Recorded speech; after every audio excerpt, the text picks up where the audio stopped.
ರೇಣುಕಾಸ್ವಾಮಿ ಕೊಲೆ ಪ್ರಕರಣದ ಆರೋಪಿ ಆಗಿರುವಂತಹ ದರ್ಶನ್ರನ್ನ ಹಿಂಡಲಗ ಜೈಲಿಗೆ ಶಿಫ್ಟ್ ಮಾಡಲಾಗುತ್ತೆ. ಈ ಸಾಧ್ಯತೆ ಬಗ್ಗೆ ನಾವು ಹೇಳ್ತಾನೆ ಇದ್ವಿ ನಿಮಗೆ.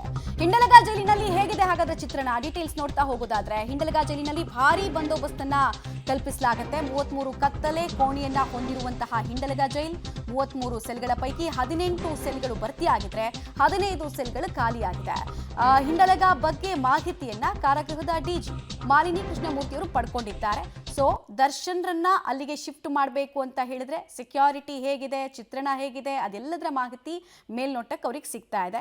ಮತ್ತು ಹಿಂಡಲಗ ಜೈಲು ಅತ್ಯಂತ ಕುಖ್ಯಾತ ರೌಡಿಗಳು ಇರುವಂತಹ ಜೈಲು ಕೂಡ ಹೌದು. ದಂಡುಪಾಳ್ಯ ಗ್ಯಾಂಗ್ ಇರ್ಬೋದು. ಆಮೇಲೆ ಈ ಹಿಂದೆ ನಿಮ್ಗೊಂದು ಪ್ರಕರಣ ನೆನಪಿದಿರ್ಬೋದು. ಜೈಲಲ್ಲಿ ಕೂತ್ಕೊಂಡು ಕೇಂದ್ರ ಸಚಿವರಾಗಿರುವಂತಹ ನಿತಿನ್ ಗಡ್ಕರಿಗೆ 100 crores ಡಿಮ್ಯಾಂಡ್ ಇಟ್ಟಂತಹ ವ್ಯಕ್ತಿಗಳಿರೋದು ಅದೇ ಜೈಲಲ್ಲಿ. ಡೀಟೇಲ್ಸ್ ಕೊಡ್ತಾರೆ ದಿಲೀಪ್. ಹಿಂಡಲಗ ಜೈಲಿನಲ್ಲಿ ಭದ್ರತೆ ಹೇಗಿದೆ ಹಾಗೂ ದರ್ಶನ್ರನ್ನ ಶಿಫ್ಟ್ ಮಾಡೋ ಚಾನ್ಸಸ್ ಬಗ್ಗೆ ಜೈಲಿನ ಮೂಲಗಳು ಏನು ಹೇಳ್ತಾ ಇದೆ?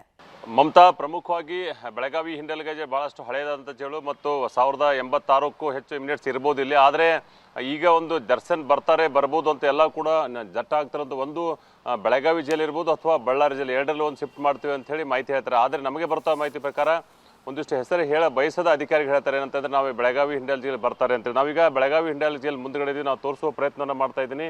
ಇಲ್ಲಿ ಸೆಕ್ಯೂರಿಟಿ ಇದೆ. ಆದರೆ ಅವ್ರು ಬರ್ತಾರ ಅಂದ ತಕ್ಷಣ ಏನು ಬೆಳಗಾವಿಯ ರೂರಲ್ ಸ್ಟೇಷನ್ ಇದೆ, ಆ ರೂರಲ್ ಸ್ಟೇಷನ್ದ ಎಲ್ಲಷ್ಟು ಅಧಿಕಾರಿಗಳು ಮತ್ತು ಸಿಬ್ಬಂದಿಗಳು ಬರ್ತಾರೆ. ಹೀಗಾಗಿ ಒಳಗಡೆ ಕೂಡ ಈ ಒಬ್ಬರು ಅಧೀಕ್ಷಕರು, ಇಬ್ಬರು ಸಹ ಅಧೀಕ್ಷಕರು ಜೊತೆಗೆ 4 ಜನ ಜೈಲರ್ ಮತ್ತು 126 ಸಿಬ್ಬಂದಿಗಳನ್ನು ಕೂಡ ರೆಡಿ ಮಾಡಿಕೊಂಡಿದೆ. ಮತ್ತು ಈಗಾಗಲೇ 33 ಏನು ಕತ್ತಲು ಕೋಣೆ ಇದೆ, ಅದರಲ್ಲಿ 15 ಕತ್ತಲು ಕೋಣೆಗಳು ಖಾಲಿ ಇರೋದ್ರಿಂದ ಹೈ ಪ್ರೊಫೈಲ್ ಇರ್ತಕ್ಕಂಥ ಏನು ಒಂದಿಷ್ಟು ಬರ್ತಾರೆ ಕೈದಿಗಳು, ಅವರನ್ನು ಅಲ್ಲಿ ಇಡಬೇಕು ಹಾಗೆ ಅಂತೇಳಿ ಕೂಡ ಅರ್ಥ ಆಗ್ತಿತ್ತು. ಮತ್ತು ಜೈಲಿಗೆ ಏನು ದಿನಾಲು ಏನು ಡಾಕ್ಟರ್ಗಳು ಬರ್ತಾರೆ, ಡಾಕ್ಟರ್ಗಳನ್ನು ಕೂಡ ಈಗಾಗಲೇ ಅಲರ್ಟ್ ಮಾಡಿದ್ದಾರೆ. ಏನಂತಂದರೆ 12 ಗಂಟೆಗಳ ಕಾಲ, ಅಂದರೆ 12 ಗಂಟೆಗಳ ಕಾಲ ತಾವು ಕೆಲಸವನ್ನು ಮಾಡಬೇಕಾಗುತ್ತೆ ಹಾಗೆ ಅಂತೇಳಿ. ಹೀಗಾಗಿ ಇಲ್ಲಿ ಬಹಳಷ್ಟು ಕುಖ್ಯಾತ ಅಂದರೆ ಸ್ವಾತಂತ್ರ್ಯ ಪೂರ್ವದಿಂದಲೂ ಬಂದಂಥ ಸರ್ವತ ಹೋರಾಟಗಾರರ ಜೊತೆ ಸೇರಿದಂತೆ ಭಾಳಷ್ಟು ಕುಖ್ಯಾತಿ ಹೊಂದಿದಂಥ ಕೈದಿಗಳಿದ್ದಾರೆ. ಜೊತೆಗೆ ಏನಂತಂದರೆ ಪ್ರಥಮ ಬಾರಿಗೆ ಒಬ್ಬರು ಚಿತ್ರನಟ ಕೈದಿಯಾಗಿ ಬರ್ತಾ ಇರೋದು ಇಲ್ಲಿ ವಿಶೇಷವಾಗಿರುವಂಥದ್ದು ಮಮತಾ. ಜೊತೆಗೆ ಎಲ್ಲ ಕೂಡ ಸಿಬ್ಬಂದಿ ತಯಾರಿ ಮಾಡಿಕೊಂಡಿದ್ದಾರೆ. ಮತ್ತು ಇಲ್ಲಿ ಇರ್ತಕ್ಕಂಥ ಎಲ್ಲ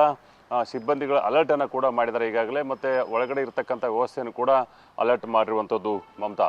ಆಲ್ ರೈಟ್, ಧನ್ಯವಾದ ತಮ್ಮೆಲ್ಲ ಮಾಹಿತಿಗಾಗಿ ದಿಲೀಪ್.